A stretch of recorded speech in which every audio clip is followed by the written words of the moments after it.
లేఖనాలు అంటే ఏమిటి? అవి మనకు ఎలా వచ్చాయి? అవి ఎలా మనకు ప్రయోజనకరమవుతాయి? ఈ విషయాలను చర్చిద్దాం.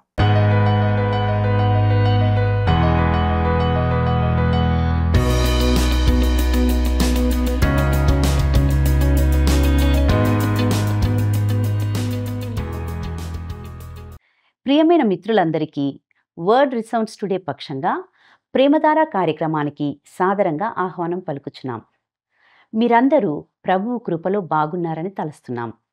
నేటి ఈ పాఠంలో కడవరి దినాలలో లేఖనాలు అనగా దేవుని వాక్యం యొక్క అధికారానికి సంబంధించిన విషయాలను తెలుసుకుంటాం. ఇక ఈ అంశం ద్వారా దేవుడు మనతో ఏమి మాట్లాడనయ్యున్నాడో గమనిద్దామా?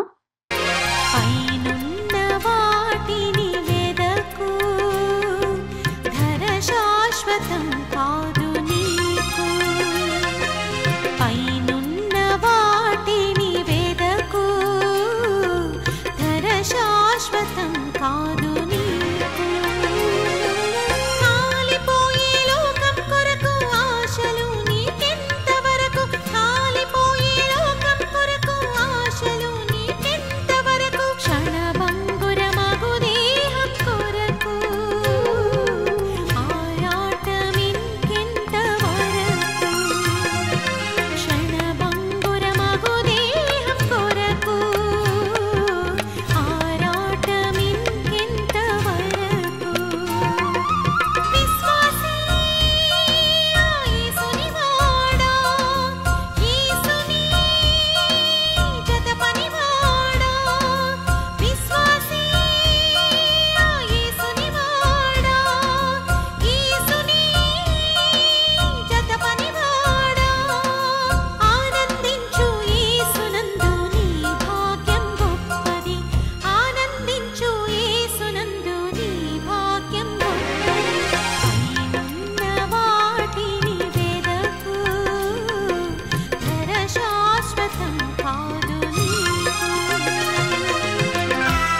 మహాగణుడును రక్షకుడైన యేసుక్రీస్తు పరిశుద్ధ నామంలో ప్రేమధార కార్యక్రమాలను క్రమంగా వీక్షిస్తున్న ప్రతి ఒక్కరికి శుభములు తెలియజేస్తున్నాం.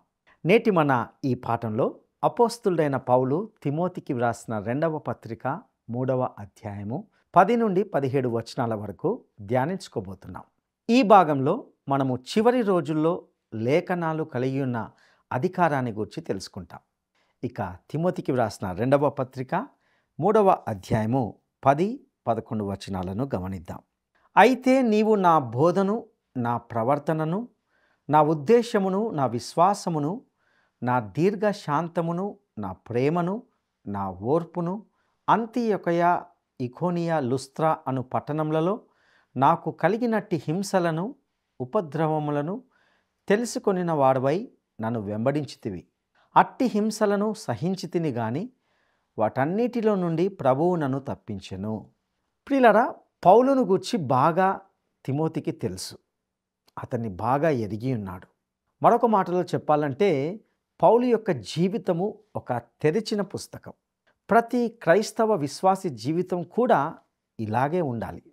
పౌలు తన ప్రయాణాల్లో అనుభవించిన బాధలను గురించి తిమోతికి బాగా తెలుసు. పిసిదియాలోని అంతియొకయ, ఇకోనియా మరియు లుస్త్రా, గలతీ ప్రాంతంలోని అన్ని ప్రదేశాలను పౌలు తన మొదటి, 2వ మరియు 3వ మిషనరీ ప్రయాణాల సందర్భంలో సందర్శించాడు. పౌలు లుస్త్రాలో ఉన్నప్పుడు అతడు రాళ్లతో కొట్టబడి చనిపోయినట్లు వదిలివేయబడ్డాడు. అతడు చనిపోయాడని మరియు దేవుడు అతన్ని మృతులలో నుండి లేపాడని నేను వ్యక్తిగతంగా అనుకుంటున్నాను. పౌలు తన తరపున దేవుడు జోక్యం చేసుకున్నాడని చెప్పాడు. అందుకే ఈ వచనంలో వాటన్నిటిలో నుండి ప్రభువు నన్ను తప్పించెను అని అంటున్నాడు. తిమోతి మరియు అతని కుటుంబము ఆ ప్రాంతానికి చెందినవారు కాబట్టి అతనికి ఈ విషయాలన్నీ బాగా తెలుసు. ఇక తిమోతికి వ్రాసిన 2వ పత్రిక 3వ అధ్యాయము 12వ వచనాన్ని గమనిద్దాం. క్రీస్తు యేసునందు సద్భక్తితో బ్రతకనుద్దేశించు వారందరూ హింస పొందుదురు. ప్రియులారా, ఒక క్రైస్తవుడిగా క్రీస్తు విశ్వాసిగా జీవించడానికి కొంత వెల అంటూ చెల్లించే కాలంలోకి మనము అడుగు పెట్టి ఉన్నామని నేను భావిస్తున్నాను. ఒకానొక వ్యక్తి చాలా సంవత్సరాల క్రితమే ఒక ప్రకటన చేశాడు. ఈ ప్రపంచంలో క్రైస్తవుడిగా ఉండడం మరింత ప్రజా ఆదరణ కోల్పోతుంది. త్వరలో అది గొప్ప ప్రమాదకరంగా మారవచ్చు. నిజమే. ఈ ప్రకటన యొక్క ఖచ్చితత్వాన్ని మనము ప్రస్తుతం చూస్తున్నాం. నిజమైన క్రైస్తవ్యము మరియు నిజమైన క్రైస్తవులు చాలా ప్రజా ఆదరణను కోల్పోతున్నారు. పత్రిక స్వేచ్ఛ లేదని పత్రికలు కేకలు వేస్తున్నప్పుడు ఆ విషయంలో నేను నిజంగా చెల్లించడానికి అంతగా ఇష్టపడను. ఎందుకంటే ఇలాంటి పత్రికలు ఈ ఇతివృత్తాన్ని దాని విలువకు తగ్గినట్టుగానే పోషిస్తుంటున్నాయి వాటి పాత్రలు. కానీ నిజమైన క్రైస్తవ్యాన్ని పత్రికలు అణిచివేస్తున్నాయనే వాస్తవం గురించి ఏదైనా ఎప్పుడైనా చెప్పారా?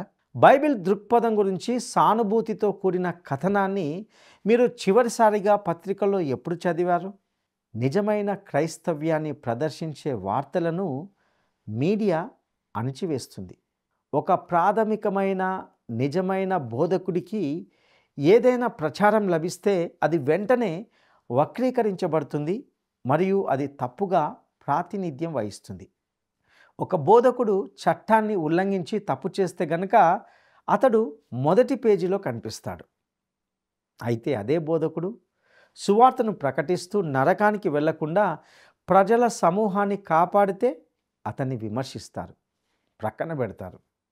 నా ప్రియ స్నేహితులారా, క్రైస్తవ విశ్వాసులుగా మనము మన విశ్వాసం కోసము నిలబడ్డానికి వెల చెల్లించాల్సినప్పుడు మనము ఒక ఖచ్చితమైన కక్షలోకి వెళ్తున్నామని గుర్తించాలి. ఇక తిమోతికి వ్రాసిన 2వ పత్రిక 3వ అధ్యాయము 13వ వచనాన్ని గమనిద్దాం. అయితే దుర్జనులను, వంచకులను, ఇతరులను మోసపరచుచు తామును మోసపోవుచు అంతకంతకు చెడిపోవుదురు. ప్రియులారా, వంచకులు అనగా మాంత్రికులు లేదా మోసగాళ్ళు. రెండు ఒకటే. మోసగించడం మరియు మోసగించబడడం రెండు కూడా దారి తప్పే విధంగా చేస్తుంది. ఈ రెండు కూడా ఇద్దరిని తమకు తామే దారి తప్పే విధంగా చేస్తుంది. సంఘము ఎత్తబడడానికి ముందు చివరి రోజుల చిత్రం అలాంటిదే. ఇప్పుడు ఇలాంటి రోజుల్లో ఒక దేవుని బిడ్డ ఏమి చేయగలడు? ఇక తదుపరి భాగంలో భ్రష్టత్వానికి విరుగుడును గమనిస్తాం. ఇక తిమోతికి వ్రాసిన 2వ పత్రిక 3వ అధ్యాయము 14-15 వచనాలను గమనిద్దాం. క్రీస్తు యేసునందుంచవలసిన విశ్వాసం ద్వారా రక్షణార్థమైన జ్ఞానము నీకు కలిగించుటకు శక్తిగల పరిశుద్ధ లేఖనములను బాల్యము నుండి నీవు ఎరుగుదువు గనుక నీవు నేర్చుకొని రూఢి అని తెలుసుకొన్నవి ఎవరి వలన నేర్చుకుంటివో ఆ సంగతి తెలుసుకొని వాటి యందు నిలుకడగా ఉండుము. ప్రియులారా, మత భ్రష్టత్వ ప్రపంచానికి వ్యతిరేకంగా ఉన్న ఏకైక విరుగుడు దేవుని వాక్యమే. దేవుని బిడ్డకు ఏకైక వనరు మరియు ఆశ్రయం దేవుని వాక్యమే. పౌలు తిమోతికి తాను నేర్చుకున్న విషయాలలోనే కొనసాగమని చెబుతున్నట్లుగా చూస్తాం. తన అమ్మమ్మ మరియు తన తల్లి యూదు స్త్రీలు కాబట్టి అతడు పవిత్ర లేఖనాలను నేర్చుకున్నాడు మరియు ఆ తిమోతి దేవుని వాక్యంతోనే పెరిగేలా చూశాడు. ఇక రక్షణార్థమైన జ్ఞానము నీకు కలిగించుటకు అనే మాటను కూడా ఇక్కడ గమనిస్తాం. ఇంతకీ పౌలు ఇక్కడ ఎలాంటి రక్షణ గురించి మాట్లాడుతున్నాడు? అన్నిటికంటే తిమోతి ఇప్పటికే రక్షించబడ్డాడు. సరే, రక్షణ 3 కాలాల్లో సంభవిస్తుందని గ్రహించాలి. మొదటిది భూతకాలం, నేను పాపం నుండి రక్షించబడ్డాను. రెండవది వర్తమాన కాలం, నేను పాపము నుండి రక్షింపబడుతున్నాను. ఇక 3వ కాలం భవిష్యత్ కాలం, నేను పాపము నుండి రక్షింపబడతాను. ప్రియులారా, నేను దీనిని కొంత వివరంగా వివరించడానికి ప్రయత్నిస్తాను. భూతకాలంలో మనము రక్షింపబడి ఉన్నాం, అనగా క్రీస్తు మన కొరకు తీర్పుతో కూడిన మరణాన్ని భరించాడు. మనము ఆయనను విశ్వసించినప్పుడు మనము మరణం నుండి జీవంలోకి వెళ్తాం మరియు మనము ఇకపై శిక్షకు లోబడి లేము. ఇదే విషయాన్ని రోమా పత్రిక 8వ అధ్యాయము 1వ వచనంలో కూడా గమనిస్తాం. కాబట్టి ఇప్పుడు క్రీస్తు యేసునందు ఉన్నవారికి ఏ శిక్షా విధియు లేదు. మనము కూడా రక్షింపబడుతున్నాం. ఆయన మనలో రక్షణ కార్యాన్ని జరిగిస్తున్నాడు. మరియు ఈ జీవితంలో మనకు అది పరిపూర్ణంగా ఉండదు, కానీ మనము భవిష్యత్తులోనికి చూస్తున్నప్పుడు ఒకరోజు అది సంపూర్ణమవుతుంది. 1 యోహాను పత్రిక 3వ అధ్యాయము 2వ వచనము ఇలా బోధిస్తుంది. ప్రియులారా, ఇప్పుడు మనము దేవుని పిల్లలమై ఉన్నాము. మనమిక ఏమవుదుమో అది ఇంకా ప్రత్యక్షపరచబడలేదు, కానీ ఆయన ప్రత్యక్షమైనప్పుడు ఆయన ఉన్నట్లుగానే ఆయనను చూతుము గనుక ఆయనను పోలియుందుమని ఎరుగుదుము. ఇక్కడ పౌలు అంటున్నాడు, లేఖనాలు మనకు రక్షింపబడే విధానాన్ని ఇవ్వడమే కాకుండా, అనగా మరణం నుండి జీవంలోకి వెళ్ళి నిత్య జీవం పొంది దేవుని బిడ్డగా మారడం మాత్రమే కాకుండా ఈ ప్రస్తుత దుష్ట ప్రపంచంలో నుండి మనలను రక్షిస్తాయి. మనము ఇక్కడ ఎదగడానికి మరియు మనకు విమోచనను ఇవ్వడానికి వీలు కల్పిస్తుంది. దేవుని వాక్యాన్ని నిరంతరం అధ్యయనం చేయడం అనేది మనలో ఎవరికైనా ఉన్న ఏకైక సహాయమని నా వాదన. అది మనల్ని క్రీస్తు యేసునందలి విశ్వాసం ద్వారా రక్షణకు సంబంధించి మనలను జ్ఞానులనుగా చేయగలదు. మరియు ఇక్కడ ఈ లోకంలో ఎలా జీవించాలో తెలుసుకోవడంలో ఇది మనల్ని జ్ఞానవంతులనుగా చేస్తుందని నేను భావిస్తున్నాను. ఇక తిమోతికి వ్రాసిన 2వ పత్రిక 3వ అధ్యాయము 16-17 వచనాలను గమనిద్దాం. దైవజనుడు సన్నద్ధుడై ప్రతి సత్కార్యమునకు పూర్ణముగా సిద్ధపడి ఉండునట్లు దైవావేశము వలన కలిగిన ప్రతి లేఖనము ఉపదేశించుటకును, ఖండించుటకును, తప్పుదిద్దుటకును, నీతియందు శిక్ష చేయుటకును ప్రయోజనకరమై ఉన్నది. ప్రియులారా, ఇక్కడ పౌలు ప్రతి లేఖనము అని చెప్పినప్పుడు అతడు ఆదికాండం నుండి ప్రకటన వరకు ఉన్నదంతా కూడా సూచిస్తున్నాడని గ్రహించాలి. బహుశా మీలో ఎవరైనా ఇలా అనవచ్చు, 2వ తిమోతి పత్రిక వ్రాయబడిన సమయానికి ప్రకటన గ్రంథం ఇంకా వ్రాయబడి ఉండలేదనే విషయం మీకు తెలియదా అని. అవును, ఈ విషయం నాకు తెలుసు. అయితే తెలుసుకోవాల్సిన ముఖ్యమైన విషయం ఏమిటంటే, ప్రకటన గ్రంథము లేఖనంగా మారింది కాబట్టి అది ప్రతి లేఖనము అనే మాటలోనే కప్పబడి ఉందని గ్రహించాలి. దైవావేశము అనే పదానికి దేవుడు తన శ్వాసను ఊదాడు అని అర్థం. లేఖనాల గ్రంథకర్తలు ప్రభువు తీసుకొని వ్రాసిన కళలు మాత్రమే కాదు. అద్భుతం ఏమిటంటే దేవుడు ఈ వ్యక్తుల వ్యక్తిత్వాలను కూడా ఉపయోగించాడు. వారి స్వంత ఆలోచన విధానాల్లో విషయాలను వ్యక్తపరిచాడు. అయినప్పటికీ దేవుడు తాను చెప్పాలనుకున్నది ఖచ్చితంగా వారి ద్వారా చెప్పాడు. ఈ వ్యక్తుల ద్వారా దేవుడు మనకు తన వాక్యాన్ని ఇచ్చాడు. ఈరోజు అదనంగా మనకు చెప్పడానికి ఆయనకి ఇంకేమీ లేదు. ఒకవేళ గనక ఆయన నేడు పరలోకం నుండి మాట్లాడినట్లయితే ఆయన ఇప్పటికే చెప్పిన దానికి అదనంగా ఏమీ జోడించడు అని గ్రహించాలి. మానవునికి కావలసిన దానినంతటినీ తన లేఖనాల ద్వారా ఇప్పటికే దేవుడు అనుగ్రహించాడు. కాబట్టి అదనపు ప్రత్యక్షత అనేది మనకు అక్కర్లేదు. ఇక్కడ ప్రతి లేఖనము ఉపదేశించుటకు ప్రయోజనకరమై ఉన్నది. లేఖనము ఉపదేశించుటకు అంటే బోధించుటకు మంచిది, అందుకే మనము దానిని బోధిస్తాం. అదేవిధంగా ఇది ఖండించుటకును మంచిది, అంటే ఇది ఒప్పుదలకు సంబంధించిన విషయం. బైబిల్ అధ్యయనము మనకు ఒప్పుదలను తీసుకురావాలి. వాస్తవానికి దేవుని వాక్యము మీ జీవితంలో క్రియాశీలకంగా ఉన్నదో లేదో మీరు పరీక్షించగలిగే మార్గం అదే. మీరు ఈ పుస్తకాన్ని ఏదైనా ఇతర పుస్తకంలాగా చదివితే దేవుని యొక్క ఆత్మ మీ జీవితంలో పని చేయడం లేదని అర్థం. అయితే ఒకవేళ అది మిమ్మల్ని ఒప్పిస్తే పరిశుద్ధాత్మ మీలో పని చేస్తున్నాడని మీకు తెలుస్తుంది. ఇది తప్పుదిద్దుటకు ఉద్దేశించబడింది, అంటే మీ జీవితంలోని విషయాలను సరిదిద్దుకోవడానికి, అనగా తప్పులను సరిదిద్దుకోవడానికి ఇవ్వబడింది. అదేవిధంగా ఇది నీతి యందు శిక్ష చేయుట కొరకు ఇవ్వబడింది, అంటే దేవుని చిత్తానికి అనుగుణంగా క్రమశిక్షణ, ఆలోచన మరియు చర్య కలిగి ఉండుటకు ఉద్దేశించబడింది. ఇదే వచనంలో పూర్ణముగా అనే మాటను కూడా గమనిస్తాం. అంటే మనము చేసే ప్రతిదీ ఖచ్చితంగా సరైనదిగా దేవుని పరిపూర్ణతను మీరు మరియు నేను చేరుకుంటామని కానే కాదు. బదులుగా క్రమంగా మనము పూర్తి పరిపక్వతను పొందుతామని దీని యొక్క అర్థం. నేడు మన చుట్టూ చాలామంది శిశువులుగా, పరిపక్వత లేని క్రైస్తవులుగా ఉంటున్నారు. అయితే మనము పూర్తి స్థాయిలో ఎరిగిన వారుగా ఉంటాం. సన్నద్ధుడై ఉండుట అనగా పూర్తిగా అమర్చబడి ఉండుట అని అర్థం. అంటే దేవుని వాక్యము ప్రతి మంచి పనికి మిమ్మల్ని జీవితానికి సరిపోయేలా చేస్తుంది.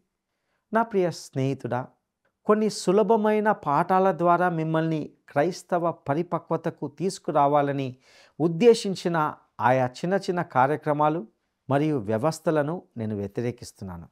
అయితే ఒకటి మాత్రం ఖచ్చితం, అదేమిటంటే ప్రతి లేఖనము అనగా లేఖనాలన్నీ దేవుని ప్రేరణ ద్వారా ఇవ్వబడ్డాయి మరియు అవన్నీ మీ అవసరాలను తీర్చడానికి ఉపయోగించబడతాయి. 3వ అధ్యాయము ముగింపుకు వస్తున్నప్పుడు పౌలు తిమోతితో చాలా వ్యక్తిగతంగా మాట్లాడాడు అని నేను మీకు గుర్తు చేస్తున్నాను. తిమోతికి దేవుని వాక్యం బోధించబడింది. ఇప్పుడు అతడు దేవుని యొక్క వాక్యాన్ని ప్రకటించాలి. మతభ్రష్టత్వ దినాల్లో మన ముఖ్య వనరు, మన ఆశ్రయం దేవుని వాక్యమని మరియు అది మన అవసరాన్ని తగినంతగా తీరుస్తుందని పౌలు నొక్కి చెప్పాడు. నేడు అనేక మంది ప్రజల జీవితాల్లో దేవుని యొక్క వాక్యం సరిగ్గా ఇదే చేస్తుంది. అన్ని లేఖనాలు దేవుని ప్రేరణ ద్వారా ఇవ్వబడిందని మనం చూసాం. ఇది దేవుని యొక్క శ్వాసగా ఉంటున్నది. ఇది దేవుడు చెప్పినదంతయు చెబుతుంది మరియు ఆయన చెప్పాలని అనుకున్నదంతా కూడా చెబుతుంది. ఈ కారణంగానే ఇది మానవ హృదయం యొక్క అవసరాలను తీరుస్తుంది. ఈ వాస్తవాన్ని నిరూపించే ఒక సాక్ష్యాన్ని మీతో పంచుకుంటాను. వాక్యము చేత స్పందించబడిన ఒక స్త్రీ ఈ విధంగా అన్నది. దీన్ని నేను ఎక్కువసేపు చెప్పాలని అనుకోను. నా మనసులో ఈ వాక్య బోధన నాకు మరియు నా భర్తకు ఏమి సూచిస్తుందో చెప్పడానికి నేను పేజీ తర్వాత పేజీని సమకూర్చాను. మేము ఇద్దరం ఒకే పడవలో ఉన్నాము. నావికుడు లేకుండా తేలుతున్నాము. అనేక కుటుంబ సమస్యలు మరియు సమాధానం లేని ప్రశ్నలు ఉన్న సమయాల్లో మా జీవితాల్లోకి ఆనందం ఎలా తీసుకురాబడిందో నేను తర్వాత ఎప్పుడైనా చెప్పగలను. మాలో ఎక్కువ ప్రేమ, ఆశ మరియు జీవించాలన్న ఉత్సాహం ఎలా మాకు తెలుసు అంటే ఈ యొక్క బైబిల్ అధ్యయనం ద్వారానే దేవుణ్ణి తెలుసుకోవడానికి ఈ అధ్యయనం గొప్ప పాత్ర పోషించిందని మీకు చెప్తానని నేను ఆశిస్తున్నాను. కొంతకాలము క్రితము మేము అనగా ఈ కార్యక్రమాలను వీక్షించడం ప్రారంభించే వరకు కూడా మా ఇద్దరికి తెలియని కొన్ని విషయాలను నేను ఎత్తి చూపాలని అనుకుంటున్నాను.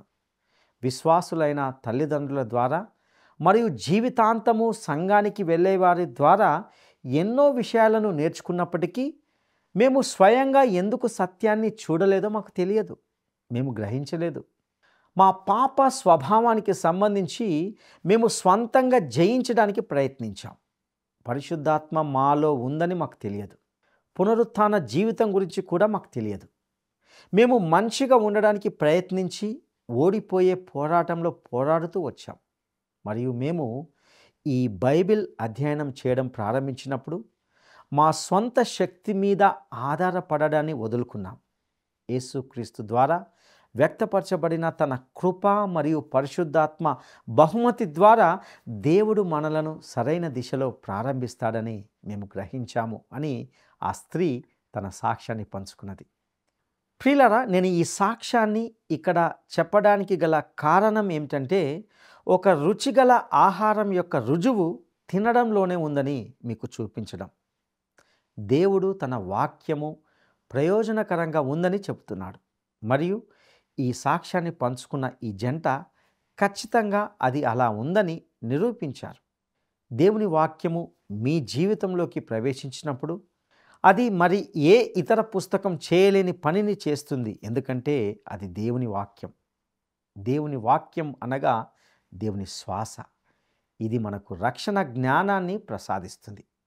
దేవుని వాక్యం అనగా దేవుని ప్రత్యక్షత. ఇందులో దేవుని యొక్క ఇష్టాయిష్టాలను తెలియజేస్తుంది. ముఖ్యంగా మనకు ఇది బోధించేదిగా ఉంటున్నది. అదేవిధంగా ఇది మనలను మన పాప స్థితిని ఒప్పిస్తుంది, మనలోని లోపాలను సరిదిద్దుకునే విధంగా చేస్తుంది, మరియు ఇది మనలను క్రమశిక్షణలో పెడుతుంది. ఈ విధంగా దేవుని వాక్యము మానవాళికి ఎంతో ప్రయోజనాన్ని కలిగించేదిగా ఉంటున్నది. నా ప్రియ సహోదరుడా, సహోదరి, ఇంతవరకు విన్న సందేశము నీ జీవితానికి ఎలా ఉన్నది? దేవుని వాక్యాన్ని వింటున్న నీవు అందలి ఆత్మీయ సత్యాలను రుచి చూసావా? ఇందులోని ప్రతి సత్యము నా మేలు కొరకు ఉద్దేశించబడిందే. లోపభూయిష్టమైన ఈ లోకంలో మానవునికి ఆశను, నిరీక్షణను ఇచ్చేది దేవుని వాక్యం మాత్రమే. ఆ వాక్యాన్ని నీవు ఏ విధంగా తీసుకుంటున్నావు? అందలి సత్యాలను నీ వ్యక్తిగత జీవితానికి అన్వయించుకొని ఆధ్యాత్మికంగా బలపడుటకు ప్రభువు మీకు సహాయం చేయనుగాక. దైవాశీస్సులో ప్రార్థించుకుందాం.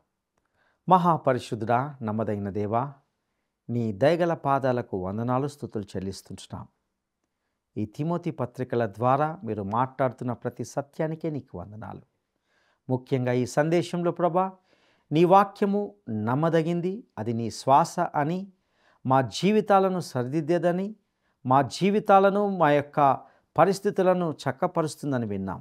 అవును ప్రభా, నీ వాక్యము మాకు ఏకైక వనరు, అదే మాకు ఆశ్రయం. ఆ వాక్యాన్ని మా జీవితాలకు అన్వయించుకోవడానికి నీ సహాయం దయచేయవలసిందిగా ప్రార్థిస్తూ మా రక్షకుడును నమ్మదగిన యేసయ్య శ్రేష్టమైన నామంలో అడిగి స్తుతించి వేడుకుంటున్నాం తండ్రి. ఆమేన్.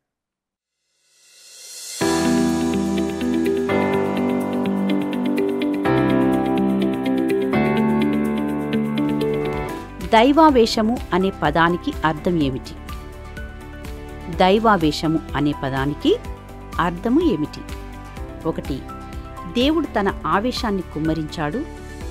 2. దేవుడు తన ఆవేదనను వ్యక్తపరిచాడు. 3. దేవుడు తన శ్వాసను ఊదాడు.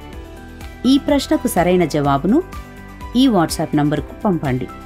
మా వాట్సాప్ నంబర్ 9399952570. ప్రియులారా, ఇంతవరకు లేఖనాల యొక్క ప్రత్యేకతను ధ్యానిస్తూ వచ్చాం. అంత్యదినాల్లో ఉన్నటువంటి భ్రష్టత్వానికి విరుగుడు మందు దేవుని వాక్యమే అని తెలుసుకున్నాం. ఈ సందేశాలను మరలా వింటూ ధ్యానించడానికి వర్డ్ రిసౌండ్స్ టుడే అనే పేరు మీద యూట్యూబ్ ద్వారా కానీ, యాప్ ద్వారా కానీ సందేశాలను వినవచ్చును. ఇక ఈ కార్యక్రమాలను ఇతరులకు పరిచయం చేయండి. మీ ప్రార్థనా అవసరతలను మాకు తెలియచేయండి. మేం మీ కొరకు ప్రార్థిస్తాం. దేవుని కృప మీకు మీ కుటుంబానికి సమృద్ధిగా అనుగ్రహించబడునుగాక. ఆమేన్. ఈ కార్యక్రమం మీకు నచ్చిందా? అయితే వెంటనే మిస్డ్ కాల్ ఇవ్వండి. బహుమతి పొందే విజేత మీరే కావచ్చు.